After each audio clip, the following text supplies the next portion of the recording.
முருகனின் ஆசையோடு இன்றைய நாள் இனிய நாளாக உங்களுக்கு அமைய வாழ்த்துக்கள். 11/12/2024 வெட்னஸ்டே, குரோதி கார்த்திகை மாதம் 26ஆம் தேதி புதன் டிசம்பர். இன்று ஏகாதசி. நட்சத்திரம் இன்று காலை 9:57 வரை ரேவதி, பின்பு அஸ்வினி. திதி இன்று அதிகாலை 1:13 வரை தசமி, இரவு 10:54 வரை ஏகாதசி, பின்பு துவாதசி. யோகம் மரண யோகம். சந்திராஷ்டமம் உள்ள நட்சத்திரம் பூரம். நல்ல நேரம் காலை 10:45 to 11:45, மாலை 4:45 to 5:45. கௌரி நல்ல நேரம் 11:15 to 12, மாலை 6:30 முதல் 7:30 வரை. ராகு காலம் 12 to 1:30, யமகண்டம் 7:30 to 9, குளிகை 10:30 to 12, சூலம் வடக்கு. இன்றைய ராசி பலன்: மேஷம் ஊக்கம், ரிஷபம் அமைதி, மிதுனம் ஓய்வு, கடகம் பக்தி, சிம்மம் தனம், கன்னி போட்டி, துலாம் அசதி, விருச்சிகம் சினம், தனுசு நற்செயல், மகரம் பணிவு, கும்பம் ஆர்வம், மீனம் சாதனை. பொன்மொழி: பிடிவாதக்காரரிடம் வாதாடக்கூடாது, முடிவெடுத்தவரிடம் விவாதிக்கக்கூடாது, புரிந்து கொள்ளாதவரிடம் பேசவே கூடாது. சர்வதேச மலைகள் தினம். மகாகவி பாரதியார் பிறந்த தினம். இந்திய சதுரங்க கிராண்ட் மாஸ்டர் விஸ்வநாதன் ஆனந்த் பிறந்த தினம். இந்திய முன்னாள் குடியரசுத் தலைவர் பிரணாப் முகர்ஜி பிறந்த தினம்.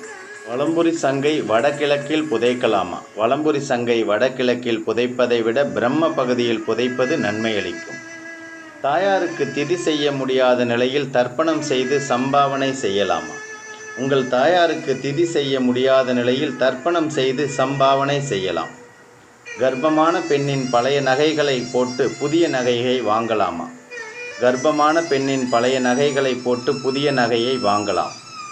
கண்ணூறு தாக்குதல் என்றால் என்ன? கண்ணூறு தாக்குதல் என்பது கண் திருஷ்டி ஆகும். மிதுன லக்னத்தில் புதன் இருந்தால் என்ன பலன்?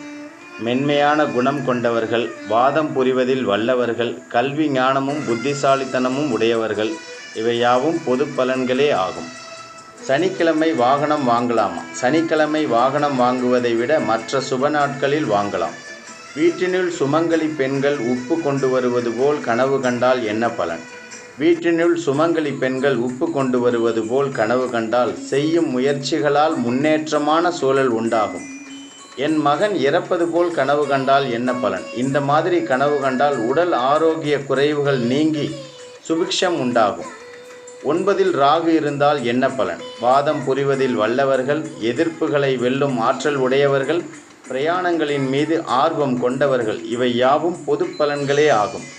பாதகாதிபதி நீச்சமாக இருந்தால் என்ன பலன்? பாதகாதிபதி நீச்சமாக இருந்தால் பிரச்சனைகள் குறைந்து முன்னேற்றமான சூழல் உண்டாகும். லைக் பண்ணுங்க, சப்ஸ்கிரைப் பண்ணுங்க, சப்போர்ட் பண்ணுங்க.